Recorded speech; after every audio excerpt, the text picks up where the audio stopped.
nossa gravação, tá? Agora já começou a nossa gravação.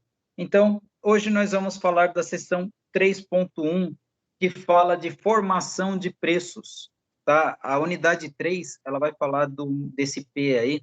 A gente já falou de todos os outros P's, né? Produto, praça, promoção.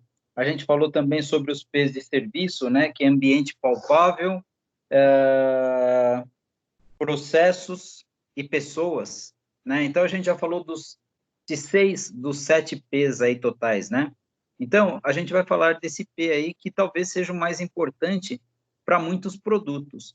Então, a gente vai ver que a estratégia de preços acaba sendo diferente para cada tipo de produto. Então, se você está vendendo detergente para lavar louça, talvez o ideal seja você manter o menor preço possível, porque a diferença entre um e outro, muitas pessoas não percebem, tá? Existem alguns que são mais concentrados, outros que são um pouco menos, tal, mas a maior parte das pessoas não percebem essas diferenças, então eles acabam optando por pegar o mais barato que está na prateleira lá, né? O que eles escolhem, às vezes, é um detergente neutro, um detergente com glicerina, mas, assim, normalmente, eles pegam o que tem o menor preço. Já há outros produtos em que a marca os vende, né? Então, se a gente for pegar para o setor de joias aí, a gente tem alguns cristais aí que são até consideradas joias populares, mas em contrapartida não tem preços populares, né? Então a gente pode falar como é que é o nome daquela marca lá? Swarovski, né? Então, cristais Swarovski, né? Então, é um cristal, mas tem um valor alto, né?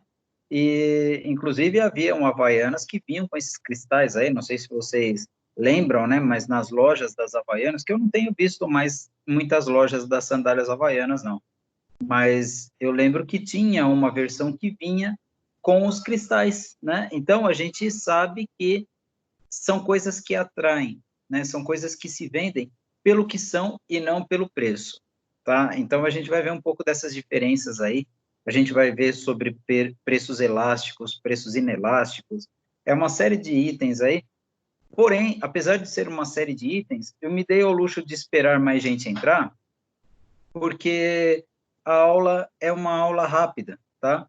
A gente não precisa esquentar muito a cabeça com isso, com a questão de ter perdido tempo no começo, porque a gente vai conseguir cumprir a nossa meta aí, tá? Então, deixa eu só ver se tem mais gente aqui esperando para entrar. Se tiver, a gente já libera.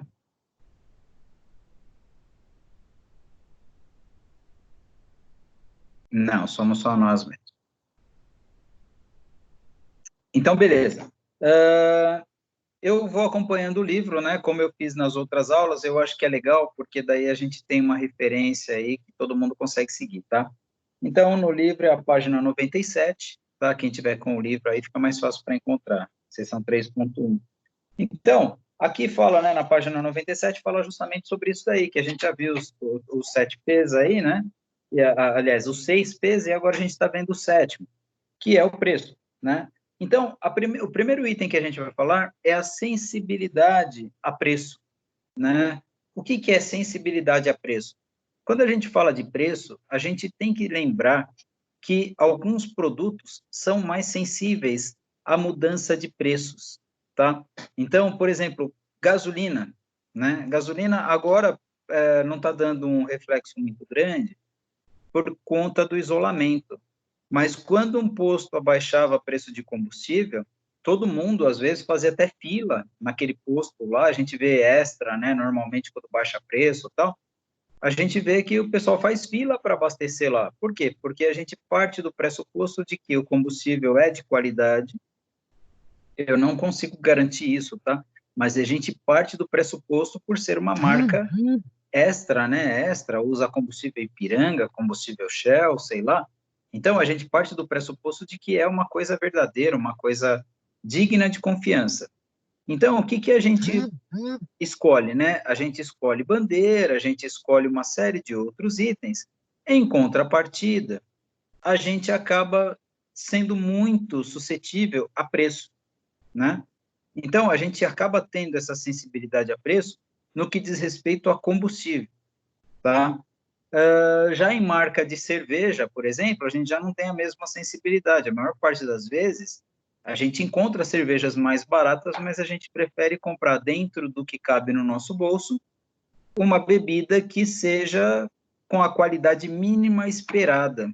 E a gente já tinha falado disso também em outras aulas, questões de qualidade, não sei se vocês lembram, né? Que tem uma qualidade mínima esperada, né? A gente espera algumas coisas dos produtos, né? A gente até falou em relação à Coca-Cola, o que que a gente espera do refrigerante e tal, que ele refresque, que ele atenda em sabor, né? Que ele tenha a temperatura ideal, isso tudo é o assunto, né? Mas a sensibilidade a preço, ela tem duas condições, né? Uma das condições mostra que se você reduzir o preço em, ou melhor, se você aumentar o preço em 50%, você vai ter uma perda de 10% dos clientes.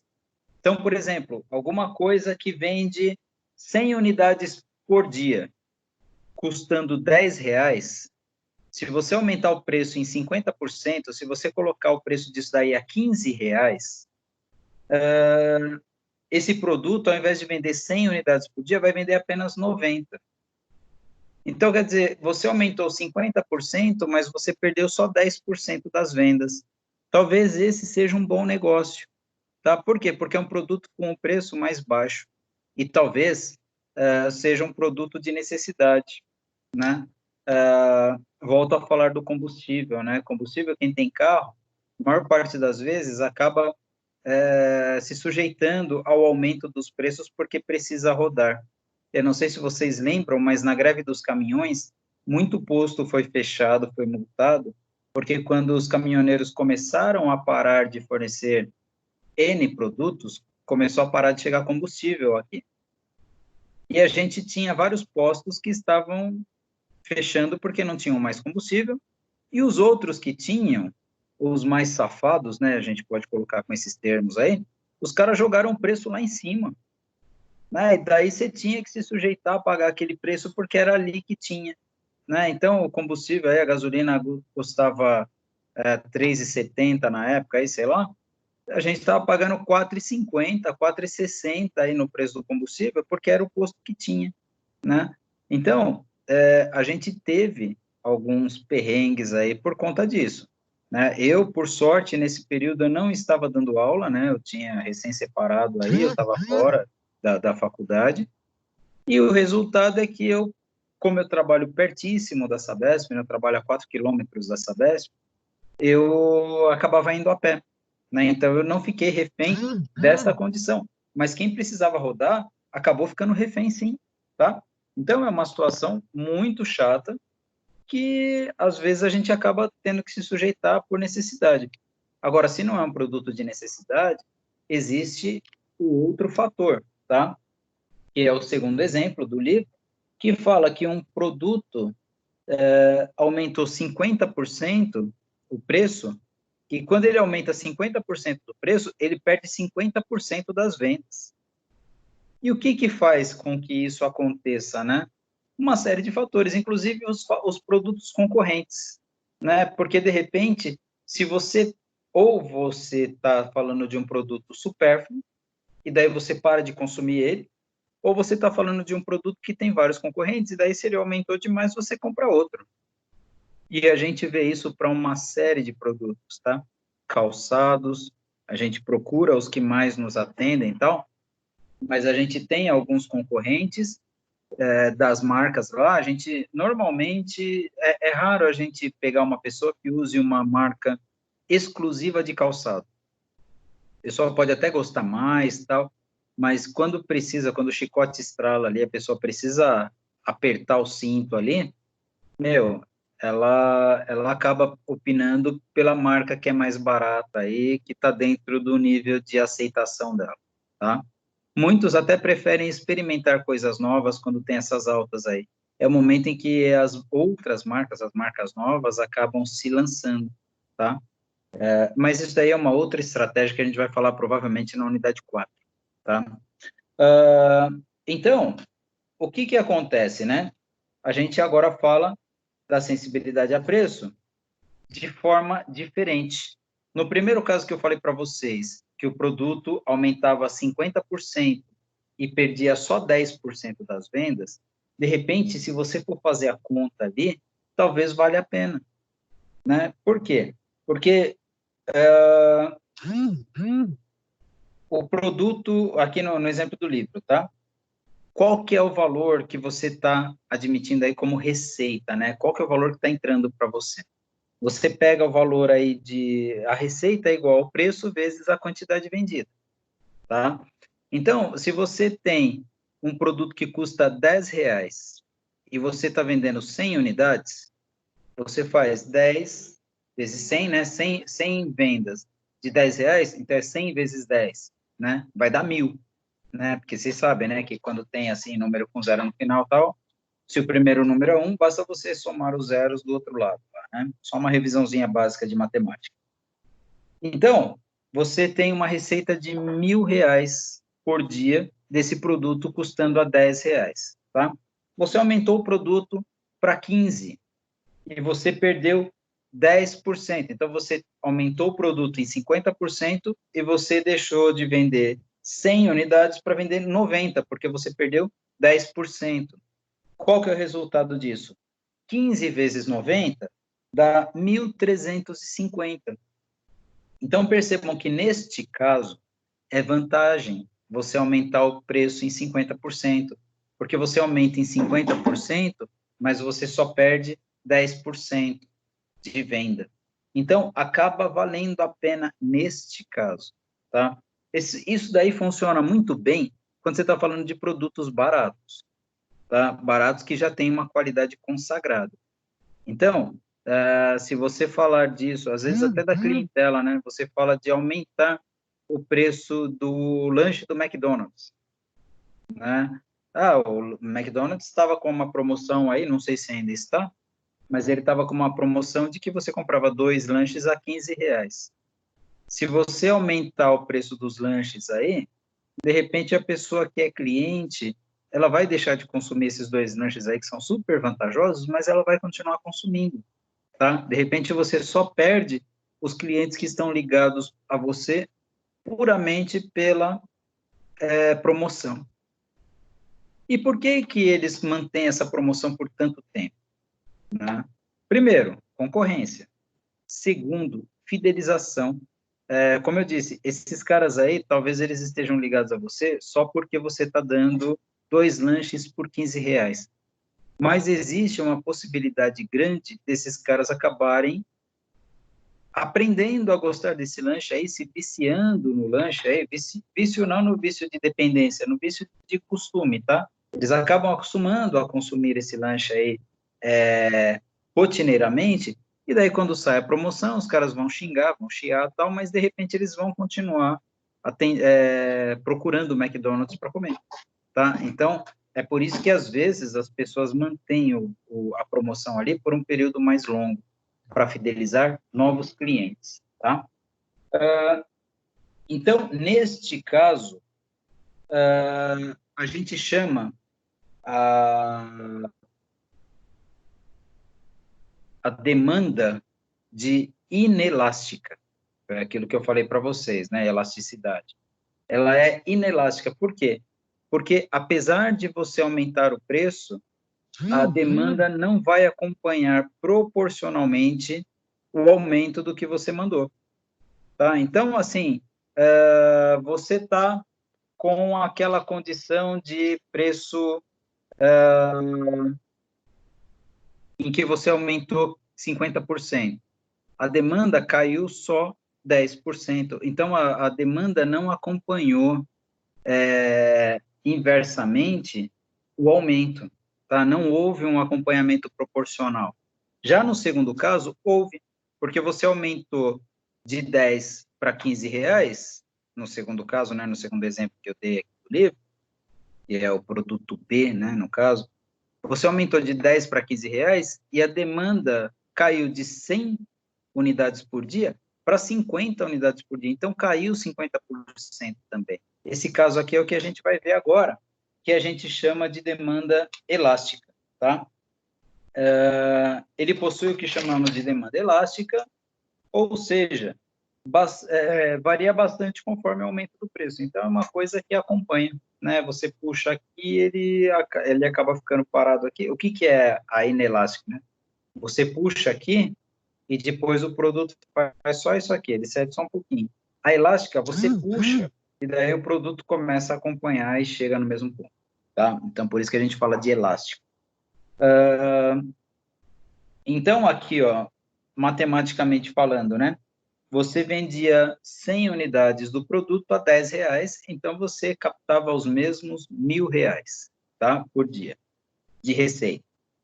Daí você aumentou para 15, né? Você vendia a R$15, mas você, ao invés de vender 100 unidades, você começou a vender 50 unidades.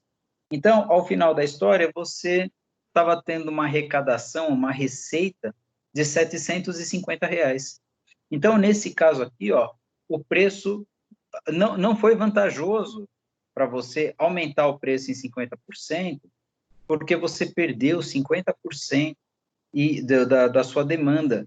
E pelos números aqui de consumo, você começou a ter prejuízo. Tá? Por dia, antes entrava R$1.000, agora está entrando 750. Então, às vezes, essa decisão aqui tem que ser feita pautada em alguma coisa, né? Ela tem que ser apoiada por alguma situação. Por exemplo, aumento da matéria-prima.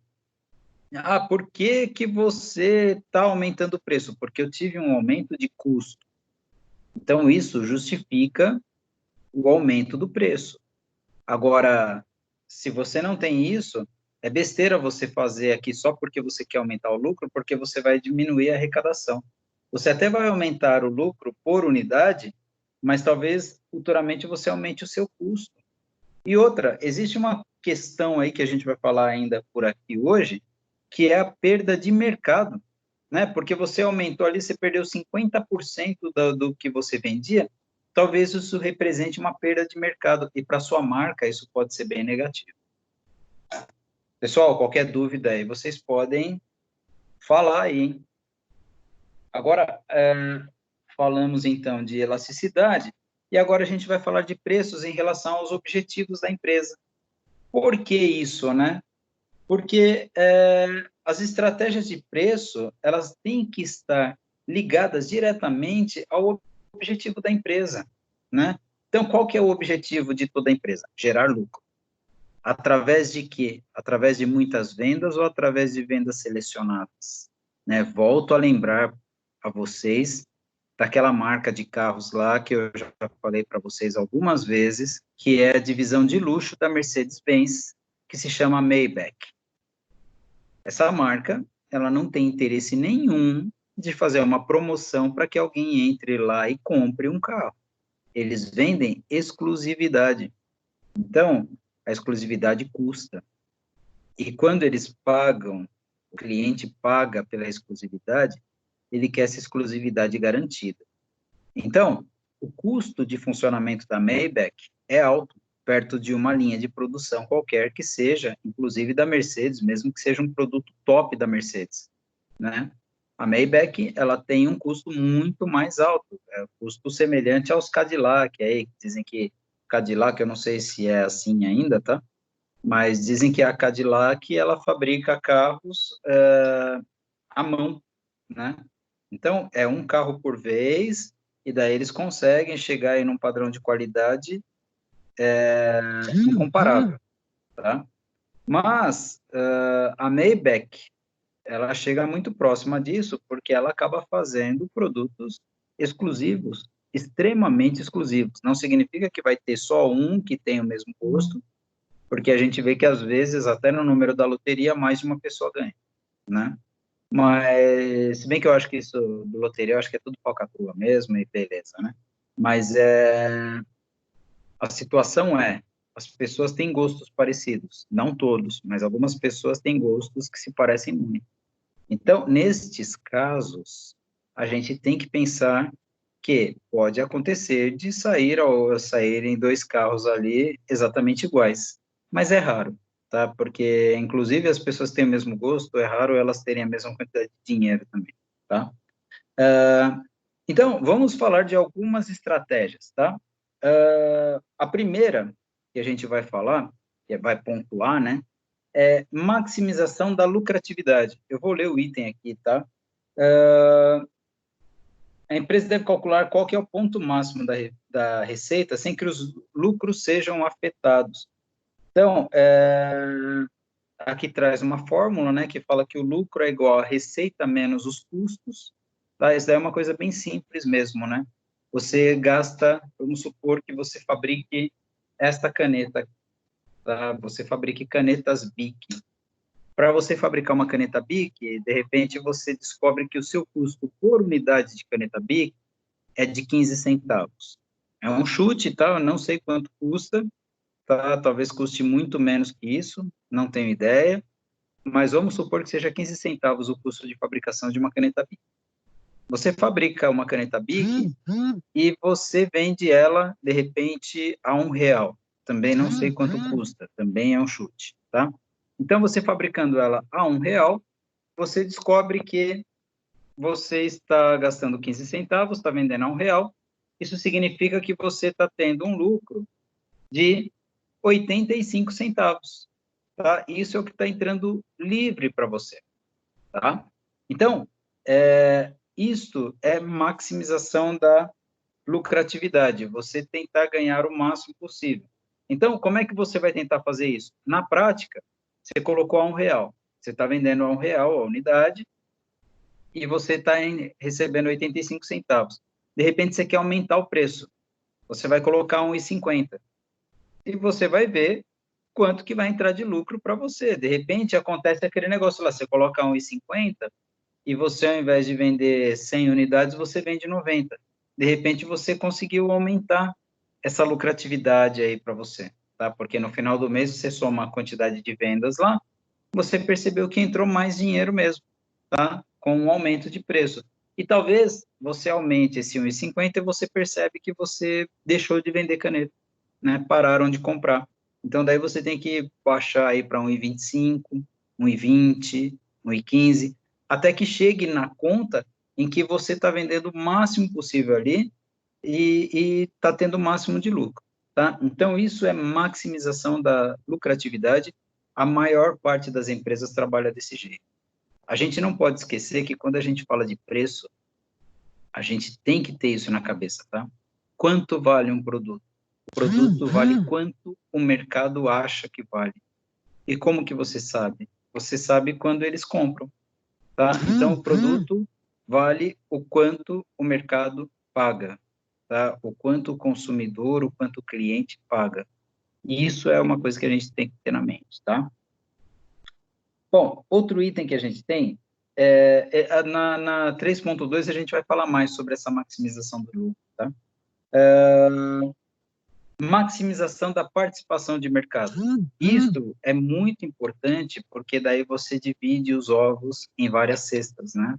É um ditado antigo, isso daí, não sei se vocês conhecem, mas antigamente o pessoal falava, né, que você não pode colocar todos os ovos em uma única cesta, né? Isso daí eles falam em relação a aplicações, né? Ah, se você tem um dinheiro para aplicar, quero aplicar na bolsa de valores. É prudente você aplicar todo o dinheiro em uma única empresa? Normalmente, o que o pessoal fala? Ó, acompanha 5 segmentos diferentes, de cada segmento, você pega umas 4 empresas aí, acompanha essas 4, e daí você começa a comprar ações dessas empresas que dão mais lucro, tá? Por quê? Porque você pega 5 ramos diferentes. Porque quando você pega o setor automobilístico, você pega setor de imóveis, setor de imóveis, setor público, né? O que acontece? De repente, a política pode dar um chapéu aí, pode dar uma virada aí, e você vê aquele único setor afundando. Daí você perdeu dinheiro pra caramba. Agora, se você tem dinheiro dividido em vários setores, quando um setor afunda, os outros te compensam. né? Você não perde tudo porque estava dividido em 5 partes diferentes. E daí, de repente, você aposta nas empresas que dão mais lucratividade dentro dessas 5 partes, tá? Então, é assim que funciona, né? A participação de mercado, a gente fala do quê, né?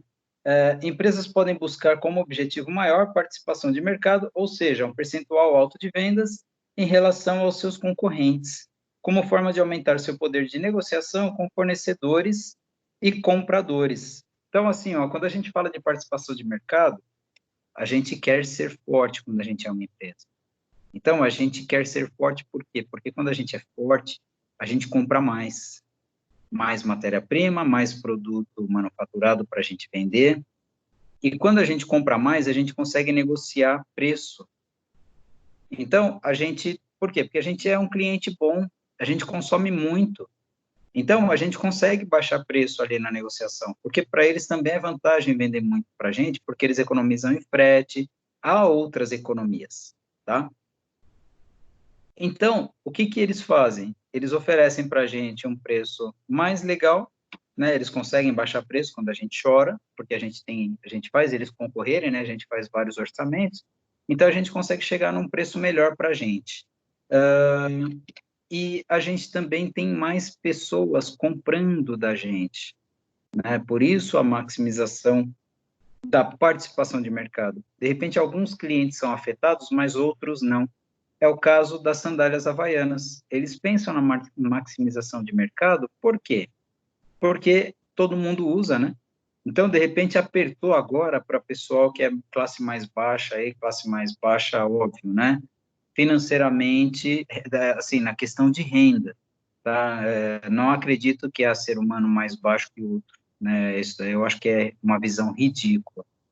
Então, assim, pessoas que têm um salário menor, uma renda menor, de repente, nesse período aqui, às vezes estão até perdendo emprego, né? Então, eles têm uma condição mais complicada para continuar consumindo o produto, tá? Mas, em contrapartida, como vende para todo mundo, de repente, o pessoal da classe média, média alta, aí, que ainda vai conseguir manter o emprego, talvez essas pessoas consigam comprar, né? Então, para eles é legal maximização de mercado, porque eles conseguem dividir os ovos na cesta, tá? O terceiro item é acompanhamento da concorrência.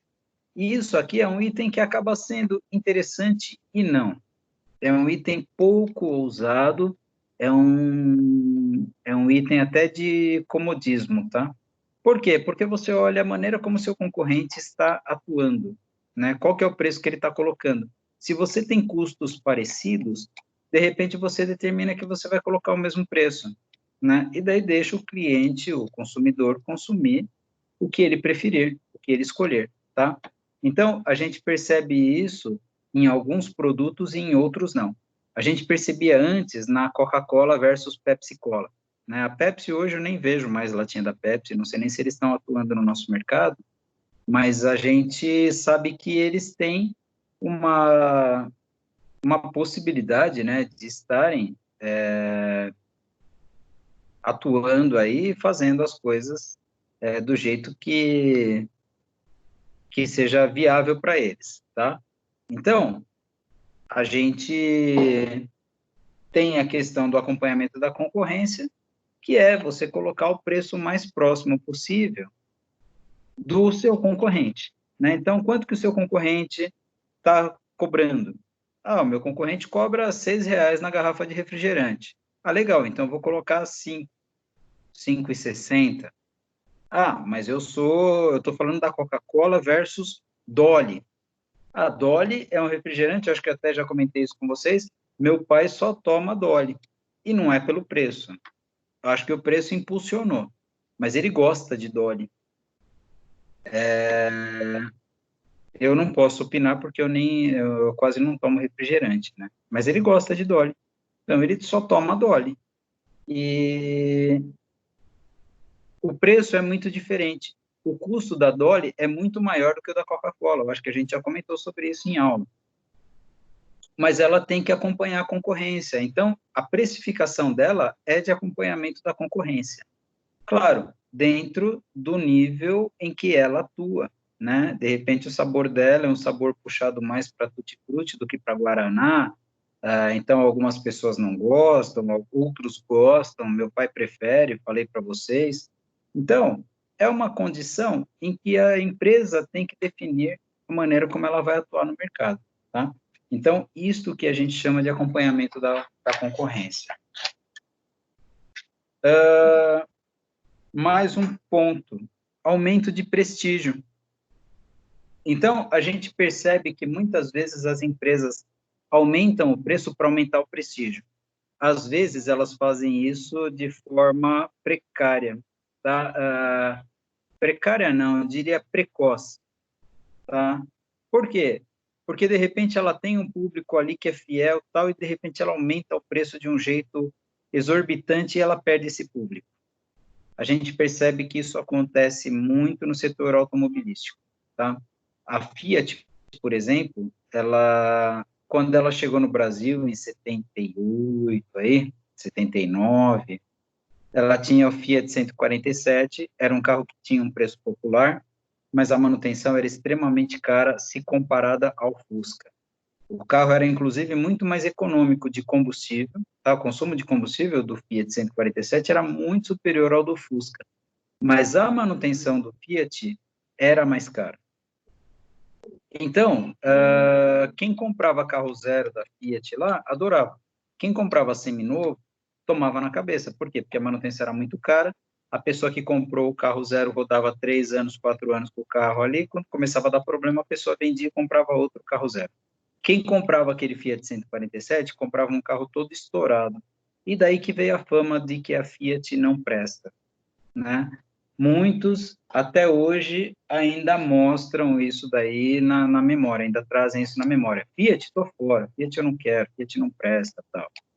O que não é verdadeiro, né? Depois ela lançou o Uno, batalhou por muitos anos para recuperar a posição no mercado aí e tal. Hoje, eu acho que se ela não for a segunda, deve ser a terceira marca que mais vende aí. Eu acho que talvez ela perca apenas para a Volkswagen, que eu não sei se vende tanto assim ainda. A Chevrolet está vendendo muito, né? Porque ela vende muito Onix, né? Então, talvez ela perca para essas marcas, tá? Mas a Fiat está muito bem de mercado. O que a Fiat fez? Ela teve que batalhar muito em preço. Ela participou do mercado ativamente por muitos anos com um preço super justo para o Fiat Mille, né? Fiat Uno, né? Fiat Uno, ele tinha... O diferencial da Fiat era mais por menos, né? Então, na Volkswagen, você ia comprar o Gol aí na época de 86, aí década de 80, aí, 1986, 87, o carro vinha pelado, pelado, pelado. Não tinha desembaçador traseiro, não tinha ar quente, não tinha vidro elétrico, não tinha nada. Pelo mesmo preço, você comprava um Fiat Uno, que era um carro que tinha um pouco mais de requinte, ele era simples também, tá? Mas ele tinha um pouco mais de requinte, ele tinha mais espaço, ele trazia mais itens, né? Então ele trazia mais opcionais aí, então ele trazia um desembaçadorzinho, às vezes ele trazia um vidro elétrico, tal, pelo mesmo preço que o Gol. Então, eles batalharam por muitos anos desta forma, né? E daí depois, eles aumentaram o preço, mas daí depois que já estavam com o Palio, né? Quando lançaram o Palio, eles começaram a subir preço ali e tal, e hoje eu confesso que a Fiat não tem mais os preços que já teve antes, né? Até porque os produtos não são mais tão populares quanto já foram, né? Não estão entre os carros mais requintados do Brasil, tá? A linha popular que eu estou falando, tá? E também não estão entre os mais baratos. Mas ela tem uma questão de prestígio aí, porque ela batalhou muito para chegar onde ela está, tá? Então, tem essa condição. Volkswagen ela sempre se deu ao luxo de não baixar preços, né? Agora que ela está tentando fazer uma política um pouco diferente, é porque a concorrência está apertando muito. Mas ela sempre vendeu a marca, né? O Das Auto lá, você conhece e você confia, né? Antigamente, aí, o slogan da Volkswagen aqui no Brasil era esse, né? Você conhece e você confia. Então, eles vendiam com o prestígio, né? Então, eles tinham um preço mais alto. Mas o livro sugere uma outra marca que é muito famosa aí, né? A Montblanc, né? Que é uma marca de canetas, tem, eu acho que, relógio também. Infelizmente, eu não posso acompanhar esse tipo de produto, né? Bem que eu gostaria. Mas o que acontece, né? Eles, eles acabam tendo um prestígio. Eu tô olhando para lá, gente, porque o demônio que mora comigo aqui já começou a pegar umas coisas que não devia. Tá? E daqui a pouco vai começar a zoar aqui no apartamento. Mas beleza. É, Quando a gente fala da Montblanc, a gente fala de status, né? Eu já falei para vocês algumas vezes, tal, eu gosto de relógio, não uso relógio de marca, cara, tal. Eu uso um relógio, eu acho esse relógio bonito, mas é custo, né? Muita gente hoje já não usa mais relógio porque o celular traz o benefício que o relógio traz, mas eu gosto de relógio, tá?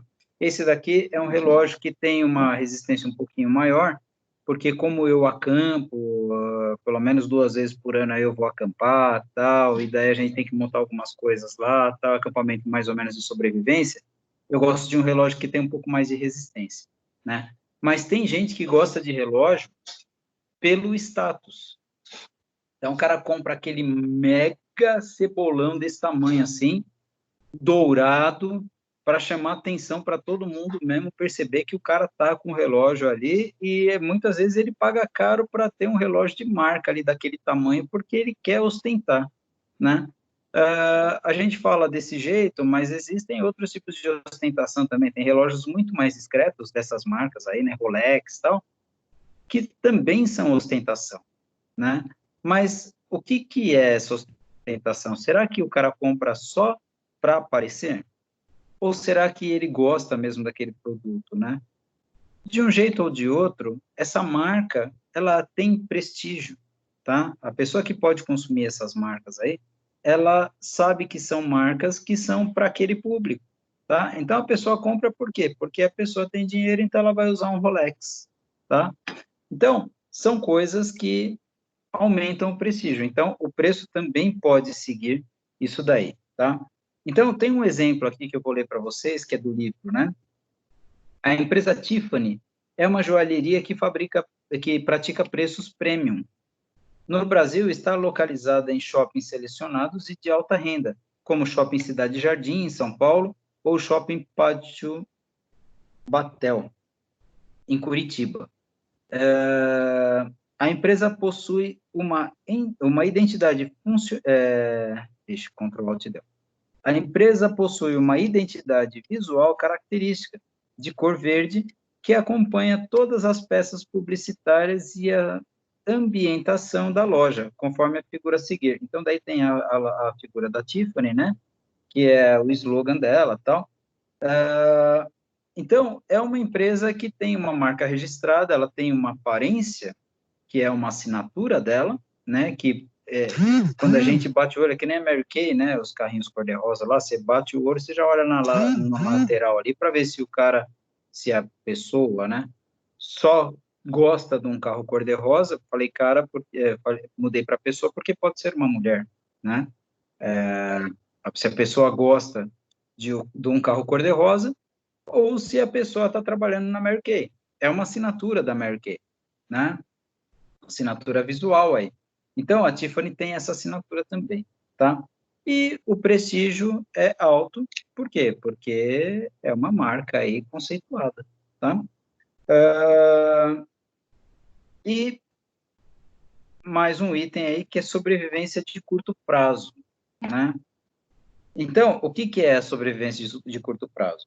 Em épocas de crise financeira ou fases turbulentas para certos segmentos de mercado, uma empresa pode optar por preços muito baixos que ofereçam pouco ou nenhum lucro, ou até mesmo prejuízos, de forma a manter-se no mercado até que a situação econômica dos consumidores melhore. Então, a gente está passando por isso, né?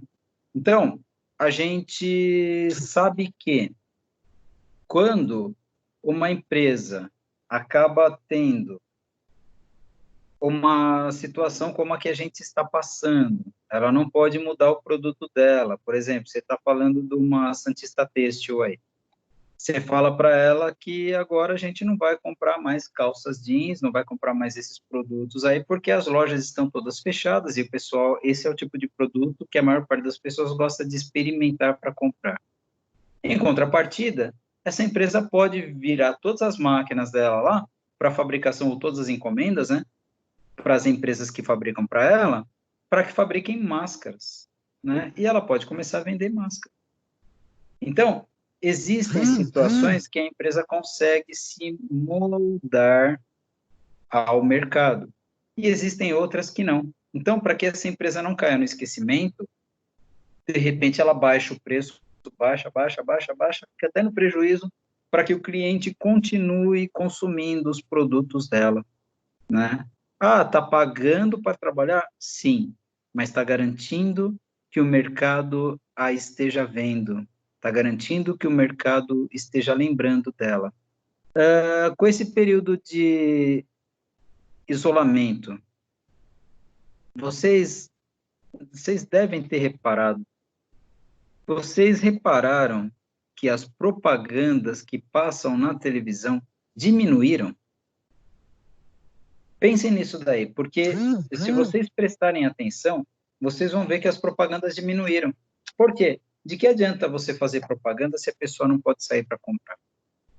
Então, de repente, está aparecendo mais propaganda da OLX, né? A OLX voltou a fazer propaganda, ou algum outro site aí de vendas, tal, né? A gente está vendo muitos sites fazendo propaganda no sentido de, olha, compra que a gente te entrega em casa, né?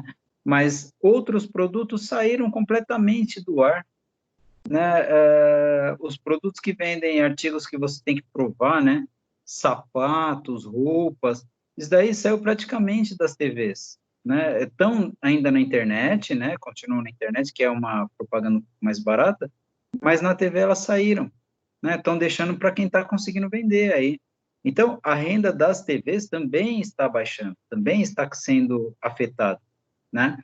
Então, para isso, eles começam a baixar o preço do comercial também, né? Por quê? Porque eles têm que manter os custos deles ali girando, né? Eles têm que continuar pagando os salários lá dos contratos, eles podem até suspender alguma coisa, mas a gente não pode levar em consideração que isso seja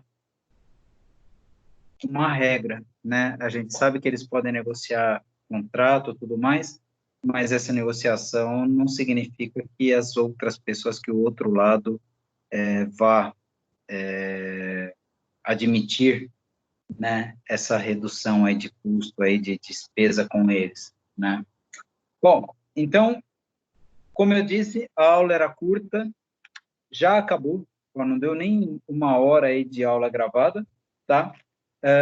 Agora eu vou parar a gravação para a gente tirar as dúvidas e para a gente falar mais um pouquinho sobre a prova e sobre a aula que vocês vão ter às 10 com a Elaine, tá? Então, agora eu vou parar a gravação.